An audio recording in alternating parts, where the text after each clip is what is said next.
Përshëndetje. Nëse bëjmë një eksplorim të thellë dhe të kuptueshëm, me tone njerëzore, reflektuese dhe pak ironike, për mënyrën se si ndjekim kënaqësinë, pa e kuptuar se po na konsumon. Mos je ndjekësi dopaminës, por dhe nuk po e kupton fare që ajo të tërheq përdore si një qenush në parkun e kënaqësisë së reme. Le ta pranojmë. Ti e kontrollon telefonin edhe kur nuk ke asgjë për të parë. Ti hap frigoriferin jo se je i uritur, por thjesht për të parë çfarë ka. Shikon një episod të një seriali, pastaj thua të shoh dhe një tjetër, pastaj edhe vetëm këtë. Ti rrëshket, navigon, si themi ndryshe, në TikTok, Instagram, Facebook, WhatsApp, YouTube, me ndjesinë që dikush aty do të shpëtoj. Nga kush? Nga vetja. Kjo nuk është rastësi. Ky është truri yt nën efektin e dopaminës. Çfarë është dopamina dhe pse na drejton si me telekomand? Dopamina është një neurotransmetues, një substancë kimike që truri përdor për të komunikuar.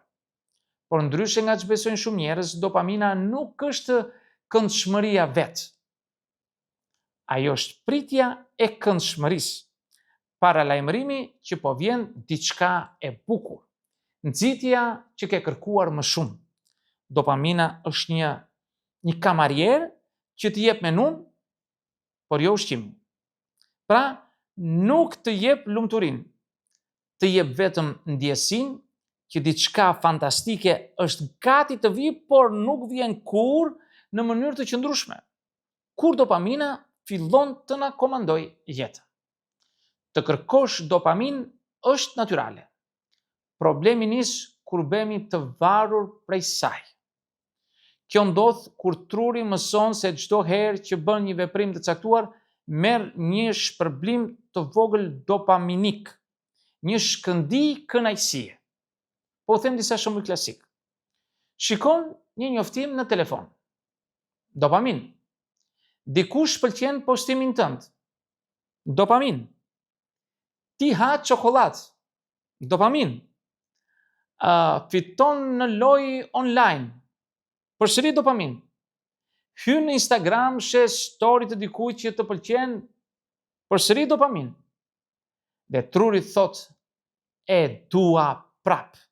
Dhe prap, derisa kënaqësia bëhet zakon. Zakonet bën varësi dhe varësia të rënon për qëndrimin, durimin dhe qetësinë.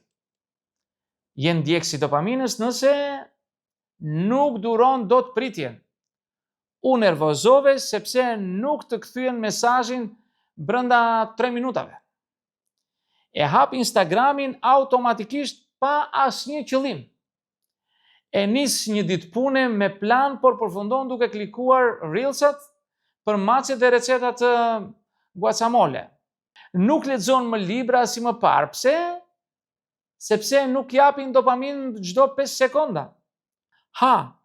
Jo nga uria, po nga mërzia.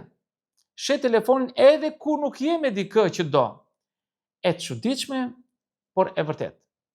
Po çfarë ndodh kur ndjek vetëm dopaminën? Jeton në një realitet të rrem, ku gjithçka duhet të jap ndjesi të mirë tani. Në këtë realitet, leximi bëhet i mërzitshëm. S'ka dopamin të menjëhershme. Marrëdhëniet bëhen të lodhshme, kërkojmë përkushtim, jo vetëm eksitim. Puna duket e rëndë. S'ka shpërblim të shpejtë. Vetmia është e padurueshme, sepse dopamina ka nevojë për stimuj të jashtëm. Ti bëhesh sklav i të rejave dhe ndjesisë që po humb diçka nëse nuk je vazhdimisht online, por ndërkohë po humb veten. A është kjo një varësi e re? Po. Edhe është më e rrezikshme se sa duket, sepse nuk ka kufi të qartë si droga. Është e legalizuar, madje e inkurajuar, e veshur me fjalë të bukura si interaktivitet, angazhim, socializim, por efekti është i njëjtë. Truri mësohet të kërkoj vetëm stimul të lehtë të menjëhershëm, të lehtë, të pafund. Dhe kur përballet me realitetin që kërkon durim, qëllim, fokus, nuk arrin më të funksionojë. Po është dopamina fajtore? Jo.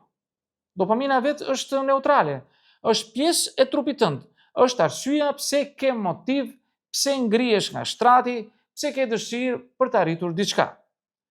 Faji është e mënyra si e ke ushqyer veten, si e ke stërvitur trurin që kërkojnë vetëm gjëra të lehta, të shpejta, të reja, të lëmuara.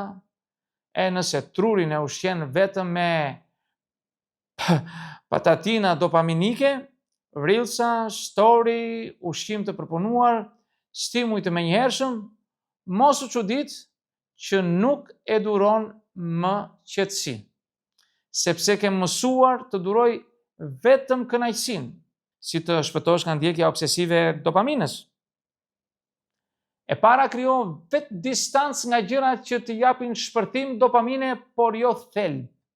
Hiqi njoftimin e rrjeteve sociale, lëri të heshtura, pa mos prit atë zilin, atë tingullin për çdo mesazh që të vjen. Mbaj një ditë pa telefon në javë. Një ditë caktuar. Po është e mundur, mund të bëhet. Mos shiko telefonin në 30 minutat e para të mëngjesit. Vendose YouTube-in, TikTok-un, Instagramin në një folje, në një dosje të fshehur, jo në ekranin e parë. 2. Rrit durimin tënd për të përballur mërzinë. Mërzia është stërvitje për trurin. Kur je vetëm me mendimet e tua dhe nuk ke çfarë të bësh, atëherë lind kreativiteti, introspeksioni, ndjeshmëria. E treta, zëvendëso dopaminën e shpejtë me dopaminën e thellë. Ka 2 lloj dopaminash. E shpejta është ajo që merr nga stimuli i menjëhershëm, është si puna e sheqerit. Të jep energji, por të rrezon menjëherë.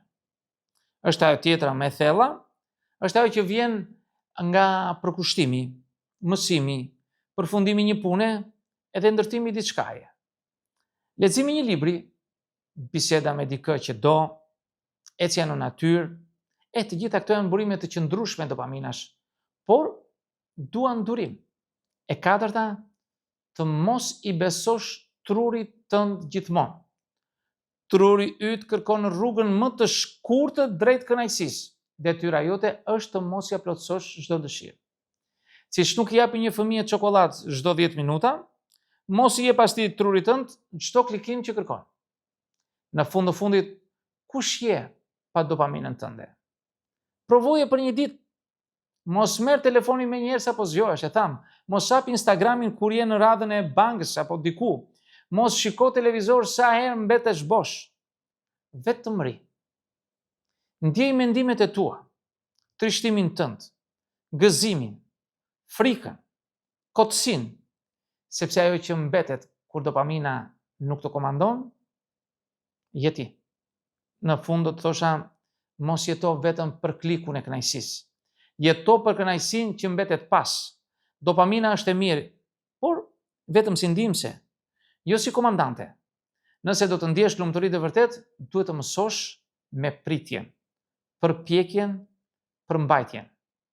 Sepse jeta e thellë nuk është një story larg, është një vendim larg, një vetë përmbajtje larg, një jo sot, që të kem një po më të madhe nesër.